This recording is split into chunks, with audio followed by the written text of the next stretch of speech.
अस्सलाम वालेकुम, मेरा नाम अली शेर है और मैं जर्मनी में एक इंटरनेशनल स्टूडेंट हूँ। मैं यहाँ मास्टर्स इन मैथमेटिक्स कर रहा हूँ और इस वक्त बर्लिन में रह रहा हूँ। यार बहुत ज़्यादा क्यूरीज आ रही थी कि जर्मनी कैसे आएँ, जर्मनी आने के तरीके बता दें और मैं जर्मनी कैसे आया। मैंने अपनी जर्नी तो सारी पहले बताई हुई है, मेरी प्रीवियस वीडियोज़ आप देख सकते हैं कि मैं जर्मनी कैसे आया, कौन से वीज़े पे आया, ये सारी डिटेल मैंने बताई हुई है और विदाउट आइल्स आया। और आप कैसे विदाउट आइल्स आ सकते हैं, ये सारा तरीका मैंने अपनी प्रीवियस वीडियोज़ में बताया हुआ है, आप जाकर वो वीडियोज़ देख सकते हैं। आज की वीडियो में मैं ये बताना चाहता हूँ कि आप जर्मनी किन-किन तरीकों से आ सकते हैं। कौन-कौन से ऑप्शन हम पाकिस्तानियों के पास हैं, हम किन ऑप्शंस के ज़रिए जर्मनी आ सकते हैं। तो यार पहली बात ये है जर्मनी को अपना स्ट्रक्चर चलाने के लिए हर साल 4 लाख इमिग्रेंट्स की ज़रूरत पड़ती है और जर्मनी अपनी ये ज़रूरत हम स्टूडेंट्स के ज़रिए, स्किल वर्कर्स के ज़रिए, हाउस बिल्डिंग पे आने वाले स्टूडेंट्स के ज़रिए पूरी करता है। और मज़े की बात बताऊँ इंडिया से हर साल 50,000 स्टूडेंट जर्मनी आ रहा है। इस वक़्त बाहर जाएँ तो जगह-जगह पे हम हमें सिर्फ़ इंडियन नज़र आते हैं। बहुत इंडियन है यहाँ पे, हर जगह पे इंडियंस हैं। यहाँ पे पाकिस्तानी कहीं दूर-दूर तक नज़र नहीं आते। क्योंकि पाकिस्तान से इस वक़्त हर साल तकरीबन 8 से 9 हज़ार पाकिस्तानी ही जर्मनी आते हैं एज़ अ स्टूडेंट या फिर बाकी वीज़ों पे। लेकिन इंडियन यहाँ पे भरे हुए हैं क्योंकि वहाँ पे अपॉइंटमेंट सिस्टम बहुत अच्छा है। लेकिन अब जर्मनी ने क्या किया इंडियंस के साथ, लेकिन अब जर्मनी ने वहाँ पे एक टेस्ट बोल दिया है कि वो टेस्ट पास करेंगे तब जर्मनी आएँगे। अब इंडियंस यहाँ पे थोड़े कम हो जाएँगे, लेकिन पाकिस्तानियों के लिए अभी भी ऑप्शन है, आप वो बिना टेस्ट के जर्मनी आ सकते हैं। आज की वीडियो में मैं बताना चाहता हूँ कि कौन-कौन से तरीकों से आप जर्मनी आ सकते हैं। यार सबसे पहला तरीका जो है वो स्टूडेंट वीज़ा है। अगर आपने इंटर कर लिया है या आपने बैचलर कर लिया है, अगर आपने बैचलर कर लिया है 2+2 डिग्री भी है तब भी वैलिड है, अगर आपकी 4 ईयर डिग्री है तब तो बेहतरीन है। आपने सबसे पहला काम ये करना है, अपनी अपनी एचईसी से डिग्री की वेरिफ़िकेशन करानी है। इसके बाद आपने मास्टर के लिए अपनी यूनिवर्सिटीज़ तलाश करनी है कि किन-किन यूनिवर्सिटीज़ में आपकी डिग्री के रिलेटेड मास्टर्स अवेलेबल है। आपने मास्टर्स के लिए अप्लाई करना है। इसके बाद फिर मास्टर्स में ऑफ़र लेटर आने के बाद आपने जर्मन एम्बेसी में स्टडी वीज़ा के लिए अप्लाई कर देना है। सिर्फ़ ये 3 स्टेप हैं। सबसे पहला स्टेप क्या है, आपने डिग्री की वेरिफ़िकेशन करवानी है। दूसरा स्टेप आपने किसी यूनिवर्सिटी से आपने लेनी है ऑफ़र लेटर। इसके बाद आपने एम्बेसी में वीज़ा के लिए अप्लाई कर देना है। सिर्फ़ 3 स्टेप है। इसमें कोई ज़्यादा कॉम्प्लेक्स चीज़ें नहीं हैं, सिंपल चीज़ें हैं। आप यहाँ पे चैट जीपीटी, जेमिनी से हेल्प ले सकते हैं कि किस आप वो वहाँ पे आपको मुकम्मल डिटेल मिल जाएगी, वो आपको प्रॉपर गाइड करेगा। अगर आपने इंटर कर लिया है, तो आप इंटर के बाद भी जर्मनी आ सकते हैं, लेकिन उसके लिए आपको 13 ईयर की एजुकेशन चाहिए। 13 ईयर की एजुकेशन का मतलब क्या है? आपने आपने 12 ईयर का इंटर किया है, इसके बाद आपको किसी यूनिवर्सिटी में एडमिशन लेना पड़ेगा, वहाँ पे 2 सेमेस्टर आपको पास करने पड़ेंगे। 2 सेमेस्टर पास करें, उनके ट्रांसक्रिप्ट लें, फिर आप यहाँ पे जर्मनी में बैचलर के लिए अप्लाई करें, फिर वो प्रोसीजर सारा सेम ही है। लेकिन जब आप मास्टर्स के लिए अप्लाई करेंगे, तो आपको इंटर या मैट्रिक की डिग्री वेरीफ़ाई करवाने की ज़रूरत नहीं है। लेकिन अगर आप बैचलर के लिए अप्लाई करेंगे, तो आपको मैट्रिक और इंटर की डिग्री भी वेरीफ़ाई करवानी पड़ेगी। तो यार ये हो गया हमारा स्टडी वीज़ा। इसके अलावा स्टडी वीज़े पे जो आपको मेन चीज़ है वो है आपका ब्लॉक अकाउंट। जर्मनी में आप स्टडी वीज़े पे आने के लिए आपको ब्लॉक अकाउंट की ज़रूरत पड़ती है। जर्मनी में यूनिवर्सिटीज़ बिल्कुल फ्री हैं, यहाँ पे कोई एक्सपेंस नहीं आता। यूनिवर्सिटीज़ मुकम्मल फ्री हैं, पब्लिक यूनिवर्सिटीज़ हैं यहाँ पे, लेकिन प्राइवेट यूनिवर्सिटीज़ भी हैं। इंडियन मोस्टली आते हैं सारे प्राइवेट यूनिवर्सिटीज़ में, वो इतनी ज़्यादा फ़ीस पे करते हैं, वो उनका निज़ाम बहुत ज़्यादा ख़राब है। लेकिन हम पाकिस्तानी यहाँ पे मोस्टली पब्लिक यूनिवर्सिटीज़ में आते हैं और पब्लिक यूनिवर्सिटी में फ़ीस बिल्कुल नहीं होती, इसलिए आपका अगर अपना एक्सपेंस बहुत कम आएगा और सिर्फ ब्लॉक अकाउंट की अमाउंट आपको देनी पड़ेगी।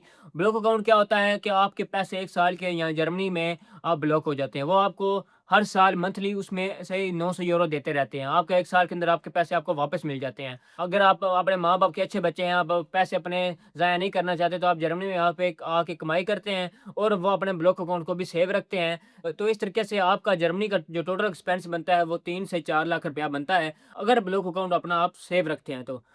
इसके अलावा दूसरा ऑप्शन ये है कि अगर आपके पास ब्लॉक अकाउंट नहीं है, फिर आप जर्मनी कैसे आ सकते हैं? यार अगर आपके पास ब्लॉक अकाउंट नहीं है, तब तो आप फिर भी जर्मनी आ सकते हैं। उसका तरीका क्या है? स्कॉलरशिप। आप डार्ट की वेबसाइट पे जाएँ, वहाँ पे स्कॉलरशिप देखें। आपको अपने लिए बेहतरीन स्कॉलरशिप ढूँढनी पड़ेगी, जो आपके सीजीपीए के मुताबिक हो। लेकिन ये ऑप्शन बहुत रेयर होता है क्योंकि स्कॉलरशिप्स में कॉम्पिटिशन बहुत ज़्यादा होता है। इतना ईज़ी नहीं होता स्कॉलरशिप क्रैक करना, आइल्ट्स भी चाहिए होता है। तो ये थोड़ा-सा डिफ़िकल्ट हो जाता है। इसके अलावा जो और मज़े की चीज़ है जर्मनी में, अगर आपका कोई रिलेटिव है, आपका कोई दोस्त है तब भी चलेगा, कोई रिलेटिव होना ज़रूरी नहीं है। अगर आपका कोई दोस्त है जर्मनी में, वो यहाँ पे 3500 से 4000 यूरो कमा रहा है, यहाँ पे अच्छी अर्निंग कर रहा है, तो वो यहाँ से आपको एक लेटर बनवा के दे सकता है। उस लेटर को कहते हैं स्पॉन्सर लेटर। आप वो स्पॉन्सर लेटर अपना देंगे, एम्बेसी को शो करवाएँगे कि मेरा ये एक्सपेंस सारा वो बंदा बर्दाश्त करेगा। और उस लेटर पे ये लिखा होता है कि ये बंदा जर्मनी आ रहा है, इसको ब्लॉक अकाउंट की ज़रूरत नहीं है, मैं यहाँ पे मौजूद हूँ, मैं इसका एक्सपेंस बेयर कर लूँगा। लेकिन वो ज़ाहिर सी बात है उस बंदे का अपना एक्सपेंस कोई लगवाना नहीं है, आपको आपने बस उससे लेटर लेना है, बाकी आप अपना खुद ही मैनेज करेंगे। अगर वो आपको लेटर दे देता है तो आपका फिर जर्मनी का टोटल एक्सपेंस जो आएगा 5 से 6 लाख आएगा। तो ये सारी चीज़ें हैं, बहुत सिंपल चीज़ें हैं, इसमें कोई ज़्यादा कॉम्प्लेक्स चीज़ें नहीं है। आपको थोड़ा-सा टेक्निकली दिमाग लगाने की ज़रूरत है, तो आप ये सारी चीज़ें समझ जाएँगे ईज़िली। तो ये मुकम्मल स्टडी वीज़े का प्रोसेस है, इसमें कोई कॉम्प्लेक्स नहीं है। अगर आपने इंटर किया हुआ है या बैचलर किया हुआ है, आपको ब्लॉक अकाउंट चाहिए या फिर आपको स्कॉलरशिप चाहिए या फिर आपको कोई स्पॉन्सर लेटर चाहिए।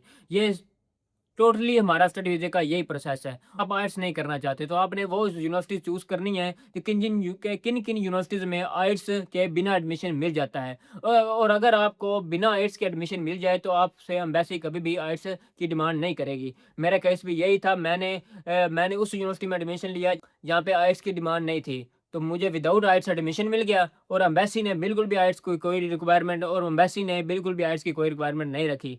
तो ज़ाहिर-सी बात है फिर वीज़ा मिलना ही था। तो यार ये हो गया स्टडी वीज़ा का प्रोसेस। इसके बाद आती है आउसबिल्डिंग। जर्मनी में जो दूसरी सबसे बड़ी चीज़ है जिस पे स्टूडेंट्स आते हैं मोस्टली वो है आउसबिल्डिंग, और पाकिस्तान से भी काफ़ी स्टूडेंट्स मुझे यहाँ पे मिले हैं जो आउसबिल्डिंग पे आए हुए हैं। बहुत से लोग कहते हैं कि आउसबिल्डिंग के जो है ना अपॉइंटमेंट बहुत लेट मिलती है। लेकिन यार वक़्त के साथ आहिस्ता-आहिस्ता मिल जाती है। स्टडी वीज़ा की अपॉइंटमेंट में भी 1 साल लग जाता है। मुझे पूरा 10 मंथ लगे थे, तब मैं जर्मनी पहुँचा हूँ। तो आपको थोड़ा-सा सब्र रखना पड़ेगा।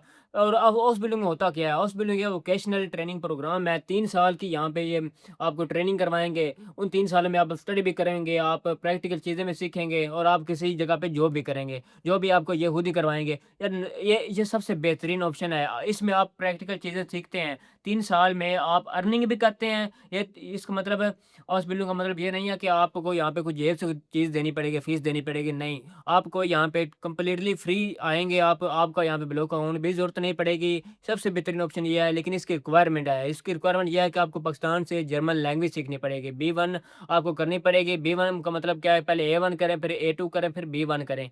B1 अगर आप कर लेते हैं, B1 का सर्टिफ़िकेट लें। इसके बाद आपने मैट्रिक या इंटर किया हुआ है तो आप उसका सर्टिफ़िकेट लें, उसको वेरीफ़ाई करवाएँ। इसके बाद आपने एक सीवी बनानी है और एक कवर लेटर बनाना है। ये 3-4 वेबसाइट्स हैं, इन वेबसाइट्स पे आपने अप्लाई करना शुरू कर देना है। यहाँ पे कंपनीज़ ऑफ़र करती रहती हैं कि हाउस बिल्डिंग अवेलेबल है। तो आपने अपनी सीवी को, अपनी कवर लेटर को कस्टमाइज़ करते रहना है अपनी हाउस बिल्डिंग की रिक्वायरमेंट के मुताबिक। तो इंशाल्लाह आपको कहीं से कोई ऑफ़र लेटर मिल जाएगा। एक बार कहीं से ऑफ़र लेटर मिल जाए तो उस ऑफ़र लेटर मिलने के बाद आपने जर्मन एम्बेसी में वीज़े के लिए अप्लाई कर देना है। तो फिर बस इंशाल्लाह एक वक़्त आएगा, आपकी जर्मन एम्बेसी की अपॉइंटमेंट आ जाएगी और फिर आपका वीज़ा भी मिल जाएगा। तो ये सिंपल सा हाउस बिल्डिंग का प्रोसेस है। मुझे नहीं पता यार इसमें क्या चीज़ कॉम्प्लेक्स है। मैंने टिकटॉक पे अपलोड किया कि हाउस बिल्डिंग के बारे में बताया। हज़ारों लोगों के मैसेज आए हुए हैं कि यार कैसे करते हैं, कैसे करते हैं? हालाँकि बताया भी हुआ है, सारा तरीका बताया हुआ है, लेकिन फिर भी यार लोग बार-बार पूछते हैं कि यार कैसे करते हैं? और एक चीज़ को बार-बार या थोड़ी-सी इरिटेशन होती है कि यार ये एक बंदा एक चीज़ बता रहा है कि यार ये तरीका है, तो फिर बंदा थोड़ी-सी खुद भी सर्च कर लेनी चाहिए कि यार इसकी मुकम्मल डिटेल क्या है।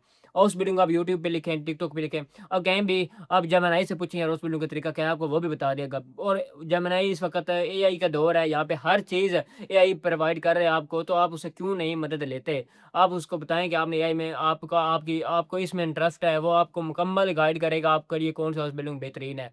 तो आप हाउस बिल्डिंग में अप्लाई कर सकते हैं। इसके अलावा मैं आपको बता दूँ कि हाउस बिल्डिंग किन-किन फ़ील्ड में होती है। हाउस बिल्डिंग नर्सिंग में होती है, हाउस बिल्डिंग ड्राइविंग में होती है, हाउस बिल्डिंग यार ये जो मैकेनिक होते हैं, इसके अलावा ये प्लम्बर, इलेक्ट्रीशियन है, इसके अलावा कुक, और ये सब चीज़ों की जर्मनी में हर चीज़ की हाउस बिल्डिंग होती है। यहाँ पे इंटर के बाद यहाँ पे बच्चे जो हैं 9th-10th के बाद हाउस बिल्डिंग में चले जाते हैं। ये कोई बैचलर और मास्टर नहीं करते हैं। यहाँ जर्मन में थोड़ी छोटी-छोटी एज में यहाँ पे कमाई करना शुरू कर देते हैं। हाउस बिल्डिंग में चले जाते हैं, वहाँ पे कोई स्किल सीख लेते हैं और बस काम करना शुरू कर देते हैं। यहाँ पे कोई ये रिवाज ही नहीं है कि भाई कि वहाँ पे मास्टर करें, पीएचडी करें, इतना ज़्यादा ऊपर तक कोई नहीं जाता। वो बहुत ज़्यादा पढ़ने वाला बंदा हो, वो फिर ऊपर तक जाता है, पीएचडी करता है। नहीं तो यहाँ पे जो आम तौर पर जो चीज़ें हैं वो यही हैं, मैट्रिक के बाद वो हाउस बिल्डिंग में चले जाते हैं बच्चे और फिर वो अच्छी खासी कमाई करना शुरू कर देते हैं। अगर आप भी प्रैक्टिकल फील्ड में उतरना चाहते हैं, यूनिवर्सिटी की डिग्री नहीं करना चाहते, तो फिर आप हाउस बिल्डिंग में जा सकते हैं। और इसके लिए ज़रूरी है कि आप आज से B1 जर्मन लैंग्वेज करना स्टार्ट कर दें। और अब फिर अब सवाल आएगा कि जर्मन लैंग्वेज कहाँ से करें? यार जर्मन लैंग्वेज अगर आप करना चाहते हैं तो आपको बड़े सिटीज़ में जाना पड़ेगा, जैसे शायद आपके सिटी में कोई जर्मन लैंग्वेज करवा रहा हो, क्योंकि लाहौर में काफ़ी ज़्यादा अकेडमीज़ हैं, इस्लामाबाद में काफ़ी ज़्यादा अकेडमीज़ हैं जो जर्मन लैंग्वेज करवा रही है। मैं ये प्रेफ़र नहीं करूँगा कि ऑनलाइन कोर्स करें, क्यों भैया तो टाइम ज़ाया हो जाता है, कोई ज़्यादा सीखने को नहीं मिलता। तो अगर प्रेफ़रेबल ये है कि आप फिज़िकली जाके क्लासेस लें, वहाँ पे काफ़ी कुछ इंसान को सीखने को मिलता है। तो आप फिज़िकली क्लासेस लें, B1 जर्मन लैंग्वेज सीखें और फिर उसके बाद हाउस बिल्डिंग में अप्लाई कर दें। यार इसके बाद जो तीसरी बड़ी चीज़ है वो चांस एंड कांटे हैं। अगर आपके पास 16 ईयर की एजुकेशन है और आपके पास 4 साल का बीएस है, तो तो आप यहाँ पे चांस एंड कांटे में अप्लाई कर सकते हैं। चांस एंड कांटे का मतलब क्या है कि आपको 1 साल का वीज़ा मिलता है, आप उस 1 साल में जर्मनी आते हैं और असल में एक जॉब सर्च वीज़ा होता है। आप जर्मनी आके आपको जॉब सर्च करनी होती है। 1 साल का आपको वीज़ा मिलता है और इसकी रिक्वायरमेंट क्या है? इसकी रिक्वायरमेंट है आपके पास 1 साल का ब्लू अकाउंट होना चाहिए। यानी जर्मनी चाहता है कि आप अपने मुल्क से अपने लिए पैसे लेके आएँ जर्मनी और आप अपना खर्चा जो है 1 साल का वो आप खुद अपने पाकिस्तान से लेके आएँ। तो यार सिंपल सी इसकी रिक्वायरमेंट है, आपके पास कोई क्वालिफ़िकेशन इसके लिए आपको कोई B1 जर्मन लैंग्वेज नहीं चाहिए, लेकिन बेहतर ये है आप लैंग्वेज सीख के चांस एंड कांटे पे आएँ, यहाँ पे आपको जॉब ईज़िली मिल जाएगी फिर। नहीं तो मैंने यहाँ पे देखे हैं काफ़ी लोगों के साथ बुरी हालत होती है जो चांस एंड कांटे पे आते हैं, उनका वो 11,000 यूरो का ब्लू फ़ोन पे खर्च हो जाता है और वो फिर यहाँ पे डिलीवरी कर रहे होते हैं। क्योंकि चांस एंड कांटे ज़्यादा प्रेफ़रेबल नहीं है। अगर आप को अपनी फ़ील्ड में पूरी ग्रिप है, आप प्रोफ़ेशनल हैं, तो फिर आप चांस एंड कांटे पे आ सकते हैं और यहाँ पे आके आप फिर जॉब ढूँढ सकते हैं, आपको मिल भी जाएगी। इसके बाद जो चौथा ऑप्शन है हमारे लिए वो है फैमिली रीयूनियन वीज़ा। आपका अगर कोई रिलेटिव है जर्मनी में या ज़ाहिर-सी बात है वो भाई है या वालिदैन हैं, वालिदैन अपने बच्चों को बुला सकते हैं या फिर बे शौहर है तो वो अपनी वाइफ़ को बुला सकता है। ये फैमिली रीयूनियन वीज़ा होता है। इसके लिए भी आप क जिसको बुलाना चाहते हैं उसको A1 वाइफ़ है तो उसको A1 करवाना पड़ेगी आपको और जर्मनी एम्बेसी ये रिक्वायरमेंट होती है। यहाँ इसके अलावा जर्मनी में आपकी इतनी अर्निंग होनी चाहिए कि आपने एम्बेसी को दिखाना है कि मैं यहाँ पे इतनी अच्छी अर्निंग कर रहा हूँ और मेरे पास इतनी रहाइश की जगह भी है कि इतने बंदे पाकिस्तान से आके मेरे पास यहाँ पे रह सकते हैं और मैं उनका खर्चा भी मैनेज कर सकता हूँ। तो यार ये है फैमिली रीयूनियन वीज़ा। आप इस पे भी अगर आएँ तो चाहें तो जर्मनी जा सकते हैं। यार इसके बाद आता है जो सबसे बेहतरीन ऑप्शन है, लेकिन वो मिलता बहुत मुश्किल से है, वो है EU blue card. EU blue card क्या होता है कि अगर आपको जर्मनी में कोई ऐसी जॉब मिल जाती है जिसकी सैलरी 4,000 यूरो से ज़्यादा है, तो जर्मनी आपको ईयू ब्लू कार्ड दे देता है। ईयू ब्लू कार्ड प्रोफ़ेशनल्स के लिए होता है, जर्मनी में उन लोगों के लिए होता है जो प्रोफ़ेशनल जॉब करते हैं। और ईयू कार्ड का फ़ायदा क्या है? ईयू ब्लू कार्ड का फ़ायदा ये है कि आपको 21 से 22 मंथ के अंदर जर्मन की पीआर अप्लाई कर सकते हैं और आपको 3-4 साल के बाद आपको जर्मनी का पासपोर्ट मिल सकता है। ये सबसे बेहतरीन ऑप्शन है और इसमें कौन लोग जा सकते हैं, इसमें डाटा एनालिस्ट जा सकते हैं, इसमें इंजीनियर जा सकते हैं, इसमें मैथमेटिशियंस भी जा सकते हैं और इसमें डॉक्टर, इंजीनियर ये सारे जो मेन प्रोफ़ेशनल हैं, ये सब इसमें जा सकते हैं। अगर आप भी अपनी फ़ील्ड में प्रोफ़ेशनल हैं और आप ईयू ब्लू कार्ड के लिए क्वालीफ़ाई कर सकते हैं, तो आप इसमें लाज़मी अप्लाई करें। अगर आप चाहते हैं कि आप जर्मनी में आपको पीआर जल्दी मिल जाए अगर तो आपको ईयू ब्लू कार्ड जॉब को टारगेट करना चाहिए। पाकिस्तान में बैठे हुए आप ऐसी जॉब टारगेट करें जर्मनी में जो आपको ईयू ब्लू कार्ड की तरफ ले जाए। इसके बाद ईयू ब्लू कार्ड आपको पीआर की तरफ ले जाएगा। तो यार ये वो ज़रूरी चीज़ें थी, वो मैंने वो तमाम तरीके बता दिए हैं कि आप किन-किन तरीकों से जर्मनी आ सकते हैं। वीडियो ज़्यादा लंबी मैंने नहीं की है, कोशिश की है कि थोड़े लफ्ज़ों में, थोड़े टाइम में ज़्यादा चीज़ें आपको बता सकूँ और ये आपको ज़्यादा से ज़्यादा इन्फॉर्मेशन दे सकूँ और आपको समझ भी आ जाए। इतने सिंपल लफ्ज़ों में बताया है। उम्मीद है आपको तमाम चीज़ें समझ आ गई होंगी। इसमें कुछ ज़्यादा कॉम्प्लेक्स चीज़ें नहीं थी। अब इसमें मेन चीज़ यही है आपने खुद चूज़ करना है आपके लिए बेहतरीन ऑप्शन कौन-सा है। स्टडी वीज़ा है, ऑस्पिलडुंग है, चांस एंड कांटे है या फिर ईयू ब्लू कार्ड है। ये आपका अपना इंतखाब है। आप अपने इंटरेस्ट के मुताबिक और अपनी फ़ील्ड के मुताबिक, अपनी क्वालिफ़िकेशन के मुताबिक अपने लिए बेहतरीन ऑप्शन का इंतखाब करें और मुझे लाज़मी बताएँ कि आप किस चीज़ का इंतखाब कर रहे हैं और इसमें आगे आप कैसे आगे नेक्स्ट प्रोसीड करना चाहते हैं। तो इंशाल्लाह फिर मिलते हैं किसी एक और नई इन्फॉर्मेटिव वीडियो में। अगर मेरी वीडियो आपको अच्छी लगी हो तो आगे दोस्तों को शेयर लाज़मी करें। फिर मिलते हैं किसी एक और नई इन्फॉर्मेटिव वीडियो में। अल्लाह हाफ़िज़ नासिर।